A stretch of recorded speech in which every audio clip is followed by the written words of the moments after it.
স্বাগতম সবাইকে। আজকের ভিডিওতে আমরা কথা বলবো চীনা হাঁস প্রতিপালন সংক্রান্ত বিষয় নিয়ে। ইংরেজিতে এই হাঁসকে মস্কোভি ডাক বলে, যার উৎপত্তি দক্ষিণ আমেরিকায়। এই হাঁসের অন্যতম বৈশিষ্ট্য হচ্ছে এরা খুবই শান্ত স্বভাবের, কিন্তু ক্ষেত্রবিশেষে বেশ আক্রমণাত্মক।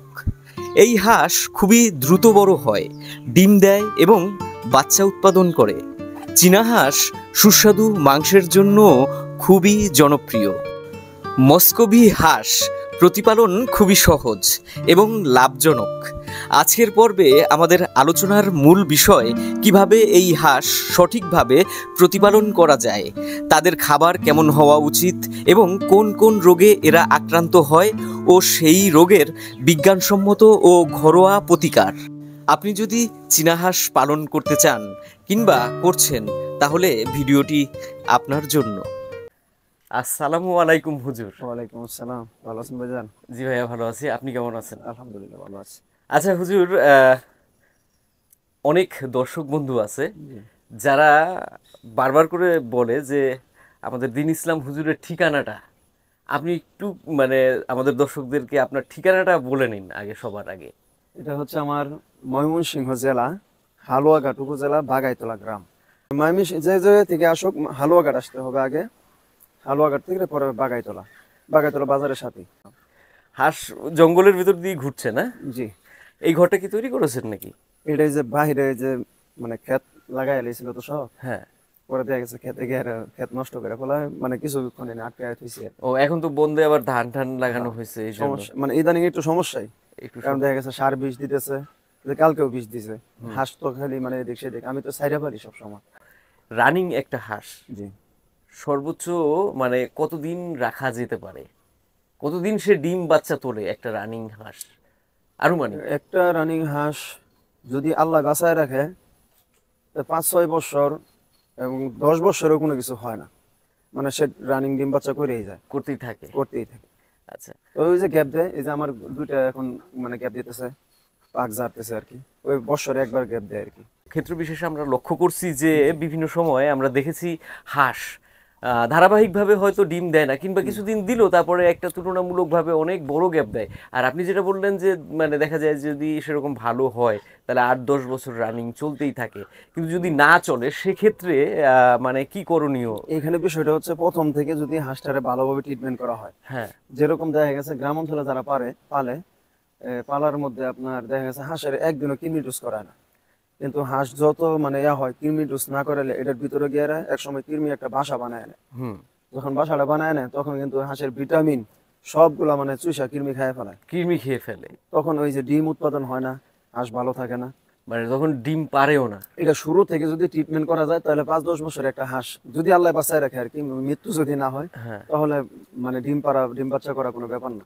হুজুর, আমরা অন্যান্য আরো অনেক বিষয় সম্পর্কে আজকে আপনার কাছ থেকে জানবো, কারণ বর্তমানে গরমের সময় হাঁসের বিভিন্ন রকম প্রবলেম, এগুলো নিয়ে আমরা পূর্বেও কথা বলছি, কিন্তু আজকেও আমরা বলবো, যেহেতু এখন এই সময়ে এই সমস্যাগুলো চলছে। তো তার আগে আমি আরেকটা বিষয় আপনার কাছ থেকে একটু পরিষ্কার হতে চাইছি। যেমন ধরেন আমার হাঁসের অসুখ হয়নি, সুস্থ আছে হাঁস, তো এই সুস্থ সবল হাঁসগুলোকে সুন্দরভাবে দীর্ঘদিন আপনার ডিম বাচ্চা তোলানোর জন্য, উৎকৃষ্ট রাখার জন্য যে ওষুধগুলো খাওয়ানো দরকার, যে ট্রিটমেন্টগুলো করানোর দরকার, সেটা সবার আগে আপনি একটুখানি আমাদের দর্শক বন্ধুদেরকে বলে দেন।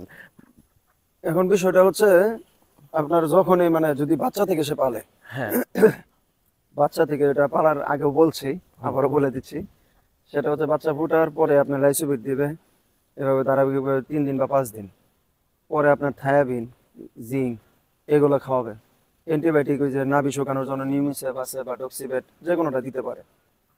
আর এইভাবে আস্তে আস্তে বড় হলে 2 মাস বয়সে কৃমি ডোজ করাবে। 2 মাস বয়সে কৃমি ডোজ করানোর আগে 3 দিন বা 5 দিন জিঙ্ক লিভার টনিক, আবার কৃমি ডোজ করাবে যেদিন, এর পরের দিন থেকে জিঙ্ক লিভার টনিক 3 দিন বা 5 দিন। আর মাসে মাসে দেখা গেছে যে সুস্থ যেন দেখা গেছে কোনো প্রকার অসুস্থ না, তারপরে নর্মালি অ্যান্টিবায়োটিকটা রেনামাইসিনটা এটার একটা কোর্স করাইতে পারে 3 দিন। আচ্ছা, রানিং হাঁসের বিষয়গুলো, রানিং হাঁসের হাসা এবং হাসির, এই রানিং যারা বর্তমানে খামার করছে তারা কিভাবে ভালো রাখতে পারে, সেইটার জন্য আপনি পরামর্শটা একটু দেন এখন এখানে। এখন মানে রানিং হাঁসগুলোর জন্য আপনার ওই মানে আমি বারবারই একটা কথা বলি কি জানেন, মানে আমার শরীরে যদি শক্তি থাকে তাহলে কি আমার সকল কাজ করা সহজ হয়। জি আর যদি শরীরে শক্তি না থাকে তাহলে কোনো কাজে মন বসবে না। ঠিক তেমনি ভাবে মানে হাঁসের যদি শরীরে ভিটামিন, তার ভিতরে যদি পুষ্টি ভালো থাকে, আমরা হাঁস পালি কেন? একটা ডিমের আশায়, একটা জি মানে ডিম থেকে বাচ্চা ফুটবে সে আশায়। এখন যদি আমি তার কাছ থেকে ফল না পাই তাহলে তো আমার এটা কোনো ফায়দা লাভ আসতেছে না। না না না, এখন আপনার এটা করতে গেলে আমার হাঁসের প্রতি যত্নবান হতে হবে, মানে শতভাগ, এখানে তো কোনো মানে সন্দেহ নেই। তার দিকে নজরদারি করতে হবে। এখন তার হাঁসটা কোন অবস্থায় আছে, অনেকের হাঁস বলতেছে যে ডিম পারে না। হুম কালকেও একজনে আমাকে করছে আর কি, যে হুজুর কয় মাসে ডিম দেয়? একটা চীনা হাঁস আপনার 6 মাস বয়স হলে মানে ডিম দেয়, জি তবে 6 মাস হয়ে যে দিবে এরকম না, 6 মাসের পরে গিয়েও ডিম দেয়। তবে এটা ডিম দিতে ঘাটতি হয় এই জন্য, ওই যে কৃমির ডোজ না করানোর জন্য। মানে কৃমির ওষুধটা আর কি না খাওয়ানোর কারণে হ্যাঁ। ডিম দিতে। আর মানে এই কি ভিটামিন, ক্যালসিয়াম এগুলা যেন খাদ্যের দ্বারা বা এমনি যে আমরা যারা ওষুধ মানে ওষুধ যেটা এটা, এগুলা যেন মানে সব সময় চাহিদা পূরণ হয় এরকম খাদ্যগুলা দেওয়া। আর খাবারের ক্ষেত্রে তো আমরা দেখেছি একটা জিনিস হুজুর, যে স্বাভাবিকভাবে যে খাবারটা আছে হ্যাঁ নরমালি আপনি যেভাবে খাওয়াচ্ছেন, এই যে ধানের কুড়া, হ্যাঁ, তারপরে ভাত ধান। ভাত, এর সাথে টুকিটাকি ওষুধ মিশ্রণ করে আপনি হ্যাঁ খাওয়াচ্ছেন, হ্যাঁ। আর তাতে করেই আপনার খাবারের যে পূর্ণ চাহিদাটা সেটা কিন্তু হাঁসের মানে আরেকটা পূরণ কথা হয়েছে। বলি, হ্যাঁ সেটা হচ্ছে প্রাকৃতিক কিছু জিনিস আছে। এই যে আমার হাঁসগুলা ছেড়েতে হ্যাঁ মানে তারা যে ধান কুড়া ভাত এগুলা থেকে কি পরিমাণ পুষ্টি পায়, আমি যেটা মনে করি যে প্রাকৃতিক ভাবে যে আমি সাইডে রাখতেছি, মানে প্রাকৃতিক যে একটা খাবার পাচ্ছে এটার দ্বারা তারা অনেক মানে মানে শক্তিশালী হয়, শক্তিশালী হচ্ছে, ভিটামিন পাচ্ছে, রোগ প্রতিরোধ ক্ষমতা রোগ বাড়ছে। প্রতিরোধ ক্ষমতা বাড়ছে। কারণ এই যে সাইডে সাইডে রাখছি, একটা ব্যাঙ পাইতেছে মানে তোর পরে খাইতেছে, পোকা মাকড় একটা মশা। পোকা মাছি মশা এগুলো ধোর পরে খাইতেছে। মানে আমাদের বাসায় বলে জির, হ্যাঁ মানে আমাদের গ্রাম অঞ্চলে বলে জির আর কি, যেটা কেঁচু বলা হয়। চেরা, এটা তারা পাইলে দৌড় ফেলে গিয়ে খায়, ঘাসও খায়। ঘাসও খায়। আর ঘাস থেকে কিন্তু অনেক মানে প্রোটিন, ভালো প্রোটিন জি থাকে। জি জি জি। হুজুর, আরেকটা বিষয় আমি লক্ষ্য করছি, জি। সেটা হচ্ছে যে আপনার প্রথমত আমি যেমন এই যে একটা হাঁস দেখা গেল সুস্থ থেকে হঠাৎ করে পড়ে গেল, হুম এটা যেমন একটা, আবার কিছু আছে একবারে পড়ে না, হুম। মানে অসুস্থর একটা ভাব থাকে, ঝিমঝিম, সেগুলো বড় ঝিমঝিম। হাসে, এবং পরবর্তীতে দেখা যায় যে সে খাবার কম খাচ্ছে, এবং তুলনামূলকভাবে মানে আপনার হচ্ছে গিয়ে যে তার পায়খানাটাও দেখা যায় হয় সবুজ, বাচ্চা কিংবা না। একটু মানে অসুস্থতার লক্ষণ তার বোঝা যায়, বিশেষ করে সেক্ষেত্রে লক্ষ্য মানে পূর্ণভাবে বুঝতে গেলে দেখা যায় যে তার পায়খানারও সমস্যা আছে। হুম হুম। তো এই সমস্যাটার ক্ষেত্রে আহ, কি কি সমস্যা মূলত, এটা এই একটু সমস্যার ব্যাখ্যা করে ক্ষেত্রে বলেন। আপনার মানে ওষুধ তো দিতেই হবে, হ্যাঁ, কথা বুঝছেন? মানে সমস্যাটা কি এটা আগে, সবার আগে একটুখানি ওইটা ব্যাখ্যা থেকে করুন। আপনার দেখা গেছে যে চুনা পায়খানা হয়ে যায়। চুনা পায়খানা হয়ে যায়। চুনা পায়খানা, সবুজ পায়খানা, মানে ডাক প্লে, ডাক কলেরা। আচ্ছা, মানে এই রোগটা প্রথমত হচ্ছে ডাক কলেরা, ডাক ডাক প্লেগ, প্লেগ, ডাক কিন্তু এর প্লেগ। শুরুতে দেখা যায় যে খাবার কম খায়, হুম।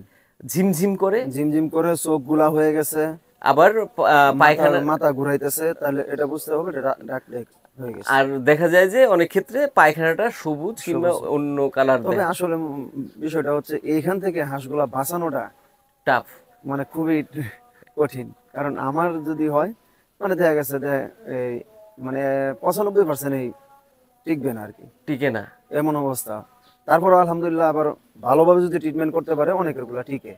তবে এখানে একটা বিষয় হচ্ছে যখন ডাক ব্রেক হয়ে যায় তখন ওই হাঁসটাকে সুস্থ হাঁসগুলা থেকে আলাদা করতে হবে সাথে সাথে।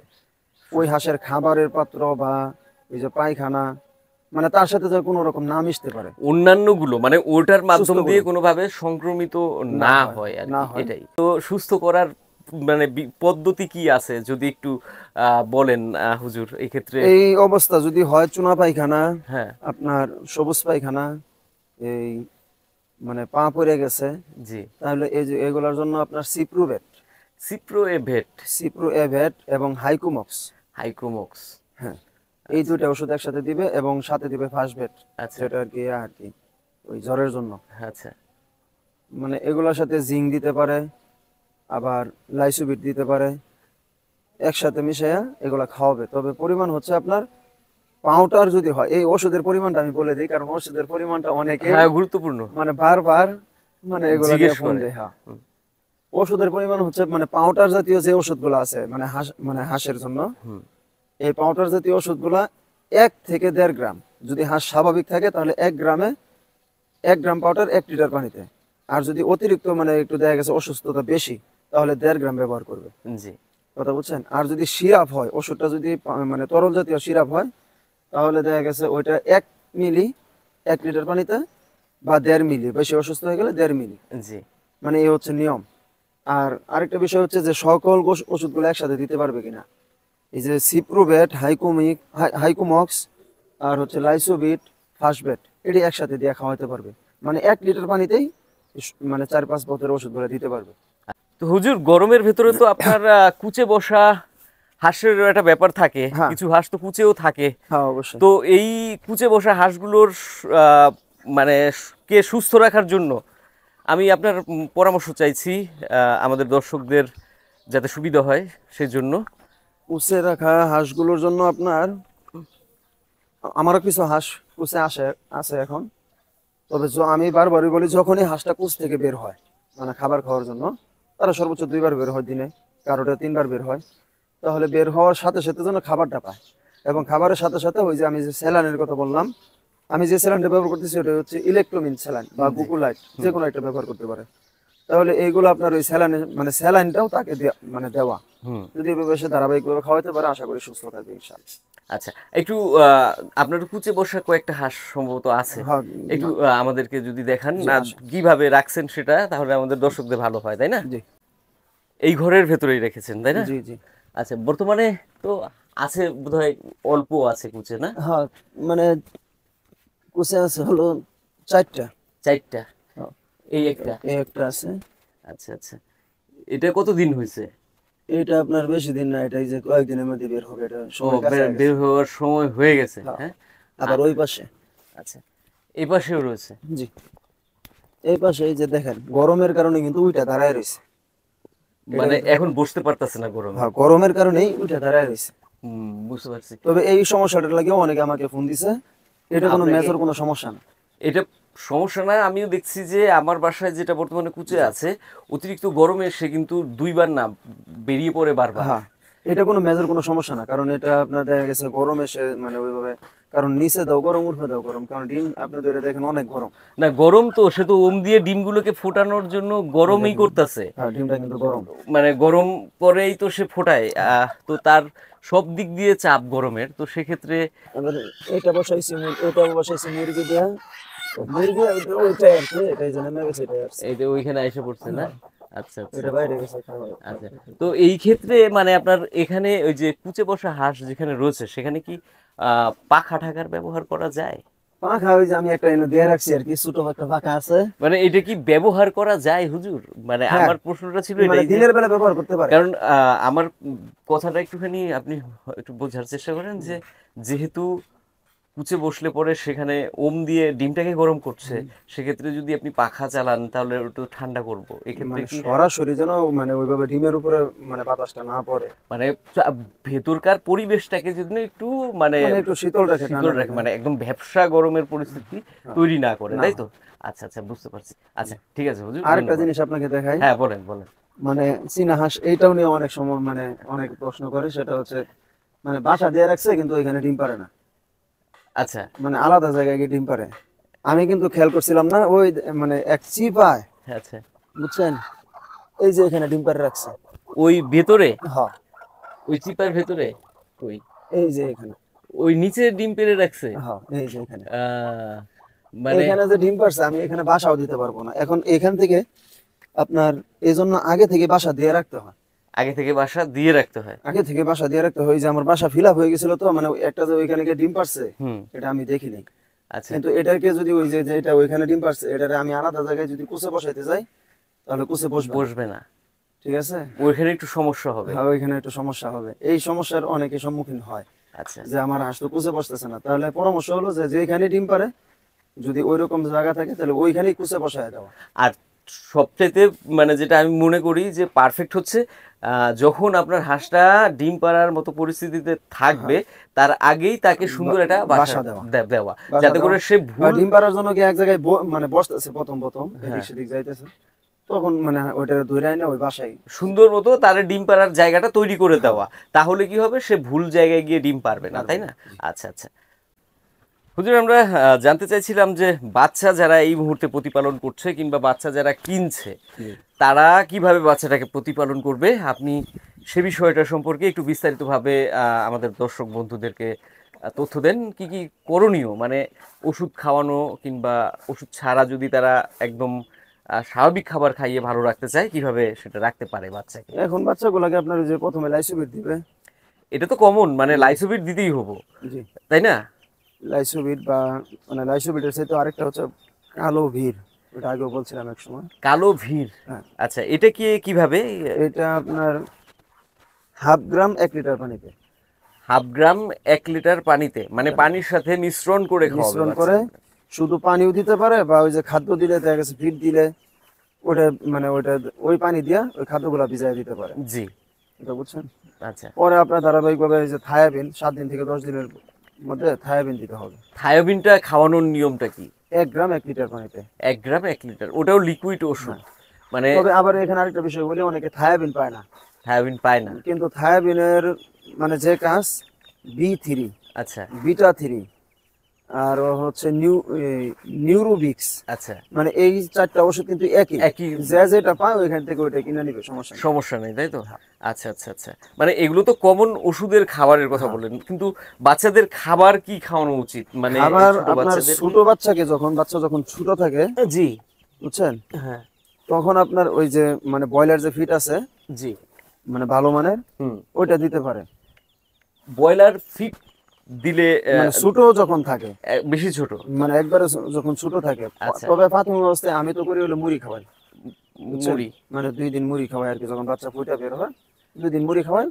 পরে দেখা গেছে 5 থেকে 7 দিন আমি ওই ব্রয়লার ফিটটা খাওয়াই। আচ্ছা, কারণ ওইটা তখন এই যে এই গরমের মধ্যেও ব্রয়লার ফিট খাওয়াইলে সমস্যা হওয়ার একটা মানে সম্ভাবনা থাকে। তাহলে পরে দেখা গেছে আপনার ওই যে খুদি দিয়া যাও পাক করে বিভিন্ন শাকসবজি দিয়ে দিলে বাচ্চাটা ভালো থাকবে। যাদের আর কি মোটামুটি আপনার বড় হাঁস, জি। চীনা হাঁস আর কি, রানিং হাঁসা হাসি, তারপরে হাঁসের বাচ্চা ছোট যে কোনো বয়সের, সেই বাচ্চা যারা নিতে চায়, আমাদের দর্শক বন্ধুরা রয়েছে, তো আপনি আপনার কন্ট্যাক্ট নম্বরটা তাদেরকে দিয়ে দেন। আমার নাম্বার হচ্ছে 01785 36 95 89। একটা কথা আমি এখানে একটুখানি বলে নিতে চাইছি দর্শক, সেটা হলো আমরা নম্বর দিই, আমাদের ভিডিওর ভেতরে কিন্তু নম্বর থাকে, অনেকে শুরুতে একটুখানি দেখে মানে পুরো ভিডিওটা দেখে না। এখানে লজিক্যালি হচ্ছে যে সে প্রথমত শুরুতে নম্বরটা পেয়ে গেলে ভিডিওতে আমরা যে গুরুত্বপূর্ণ বিষয়গুলো আলাপ করেছি সেই বিষয়গুলো সে সম্পর্কে তার কোনো ধারণা হলো না। ধারণা হলো পরে না, কি হয় যে তারা বিনা কারণে অনেক সময় ফোন করে বিব্রত ফোন করে। করে। আর এমনি তো মানে যে ফোন আসে, অনেক ফোন আসে। তারপরে তারপরে আমি দর্শকদের উদ্দেশ্যে একটা কথা বলবো, যারা আমার মানে শুভাকাঙ্ক্ষী বা হিতাকাঙ্ক্ষী, আমি তাদের আমাকে মানে তারা মহাব্বত করে ফোন দেয়, কিন্তু ফোন দিয়ে মানে যে সমস্যাগুলা মানে বেশি এমনি যে মেজর যে সমস্যাগুলো, এই সমস্যার কথাগুলো সরাসরি বললেই যে ভাই আমি অমুক জায়গাতে বলতেছি আমার এই সমস্যা, হ্যাঁ এতটুকু বললেই কিন্তু আমি আমার কথা বলা সহজ হয়েছে। হ্যাঁ, কিন্তু মানে এত কিছু এই সেই মানে অনেক কিছু জানার চেষ্টা করলে দেখা গেছে আমার অনেক সময় না, আমার কথা হচ্ছে যে সেটা মানে যে অনেকে হয়তো জানতে চাইছে, আমরা দর্শকদেরকে আমরা ভিডিওর ভেতরে তো সবকিছু বলে দিচ্ছি, তারপরেও আপনারা আমাদেরকে ফোন করলে আমরা বিরক্ত হই না, না কিন্তু না বিরক্ত হয় কিছু না। কিছু ক্ষেত্রে আছে, মানে আপনার নম্বরটা পেয়ে গেছি, একটু ফোন করে 2-4টে মানে কথা বলে দিই, আমাদের তো অনেক এরকম আছে। আছে। তো সেক্ষেত্রে আমরা তো একটু বিব্রতর মধ্যেই পড়ি না, সেক্ষেত্রে আমরা নম্বরটাকে মানে একটু ভেতরের দিকে রাখি, যাতে করে যারা ভিডিওটা দেখছে, মানে যাদের প্রয়োজন তারাই কিন্তু ভিডিওটা লং টাইম ধরে দেখছে, আর প্রয়োজন যারা তারা কিন্তু না, ঠিকই পায়। অবশ্যই এই ভিডিওটা দেখলে তো যারা 2টা হাঁস পালে, একটা পালে, তারাও তো শিখবে। আমি আশা করি, মানে এটা আমার অহংকার না, মানে বোঝানোর ক্ষেত্রে বলতেছি, আমি আশা করি যে তার যে কোনো মানে যে কোনো একদিক দিয়ে একটা না একটা উপকার সে সে পাবে। পাবেই। ঠিক আছে? আর সত্যি কথা বলতে কি, আমরা অহংকারের এখানে কোনো কথাই না, না, না। আমাদের জীবনের সাথে আমাদের হাঁসের সাথে যে সম্পর্ক, জি। তার ভেতর থেকে আমাদের অভিজ্ঞতাটা আপনাদের সাথে আমরা মানে share করা। শেয়ার করছি, তো এখানে এবং আপনাদের উপকার হ্যাঁ, উপকার করার চেষ্টাই করি। এটাই কারণ তো এটা সবাই যে আসলে ফোন দিয়ে মানে বিরক্ত করে বিষয়টা এমন না, না। ওইটা আমি বলছি না, মানে অনেকেই সমস্যায় পড়ে, আর আমি তো বলছি এটা বারবারই বলি, কারণ আমি মানে আমার যতটুকু অভিজ্ঞতা আছে এই অভিজ্ঞতা অনুযায়ী সমাধান দেওয়ার চেষ্টা করবো ইনশাআল্লাহ, বাকিটা আল্লাহ পাকের ইচ্ছা। হ্যাঁ তো অনেকে আছে ওই অযথা বিব্রত করতে চায় আমাদের এর সেইটা প্রতিদান আমাকে কি দিবে? এর প্রতিদান হচ্ছে আমার জন্য একটু দোয়া করবে, এইটাই। ভালোবাসা দিবে, এতটুকুই আলহামদুলিল্লাহ। তো হুজুর, আপনার কাছ থেকে জানলাম মোটামুটি আজকে সবকিছুই। প্রত্যাশা করি আমাদের দর্শকদের আরো কিছু যদি জানার থাকে আপনাকে ফোন করে জানবে। জি, এই বিষয়ে তো আছেই। না এমনি সবসময় মানে আমি তো বারবারই বলছি, ওই দিন বলতেছে আমি যদি হাঁস নেই, হাঁস নেওয়ার পরে কি আপনার কাছে পরামর্শ পাবো না? পরে আমি বলছি ভাই আপনি হাঁস নেন আর না নেন, আপনি সবসময় আমার কাছে পরামর্শ পাবেন, কোনো সমস্যা সমস্যা নেই। নেই। তো ধন্যবাদ, ভালো থাকবেন, সুস্থ থাকবেন, শুভকামনা রইল। দোয়া চাই আপনাকে, এই গরমের মধ্যে কষ্ট করে আসছেন।